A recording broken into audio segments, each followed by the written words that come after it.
Shalom and welcome to 2 Minutes of Torah.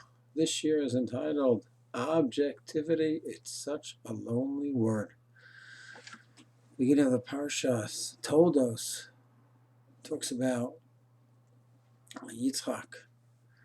Again, Rivka giving birth to Yaakov and Aisav. We all know by the end of the Parsha, Yitzchak is blind, giving out the brachot almost to Aisav, and then last moment, of course, he gives it to Yaakov. Why was he blind? Rashi quotes 3 Midrashim.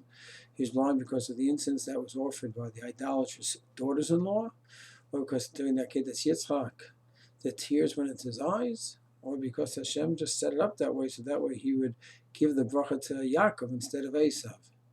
The Midrash is another sheet, and the Midrash Rashi does not quote. He was blind because since he took a shochad, a bribery, Hashem made him blind. Because the shochad bribery blinds people. Of course, the question is, what bribery did he take? And the Midrash says it was the fact that he took the meat from Aisav. Aisav constantly fed him, and that blinded him. It took away his objectivity in judging Aisav. Of course, the question is, it was a big mitzvah for Aisav to feed Yitzchak, and it's a mitzvah for the father to take the food. That's what a father does. Anytime the son does things for the father, it's proper for the father to take it, and that encourages the son to keep giving its proper chinuch. So the answer is, of course, he should have taken it. There's nothing wrong with that. But he should have been on guard. He should have been on guard to make sure he stays objective and that he is not in any way swayed by the fact that his delicious meals are served by Aisav. You have to see, okay, it's true that I'm served by Aisav. It's true that he takes care of me, but I need to objectively analyze whether he should get the brachos or not. Of course, it's slight, the lack of objectivity. And when Chazal point out that it wasn't perfectly pure, we shouldn't look at this some kind of ridiculous judgment he made. But the Chazal are pointing out that the objectivity was challenged a bit because of the fact that he was fed so nicely by Aisav. So if this is the case by Yitzchak, all the more so by the average mere mortal, the average person, we have to be so careful about being nogea b'davar, being biased. And so too at the beginning of the Parsha, talks about that he was Adom, Moni, he was red, Aisav. And the Midrash says that Shmuel felt the same way when he saw Dovis. He says, I can't anoint him, he's Admoni. Aisav is a murderer, he's Admoni, he's all red, and so too he's going to be a murderer, this David. I can't anoint him.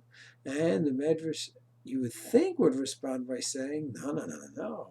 Aisav is very different than David. David's has Yiras Hashem, and he's going to control and use his energy and his aggressive desires in a proper way and channel it. Aisav didn't do that. It's not what the Midrash says. The Midrash says that Aisav harag me'atzmo, by himself, he just decided to kill people. David is going to do it with the Beit Din, with the Sanhedrin. Why doesn't it just say his Yiras Hashem is going to help him overcome it and direct his energy? So Halaiv says the obvious answer, that even the great David HaMelech, that energy that he had, in order to channel it properly and harness it properly, he needed a force outside himself.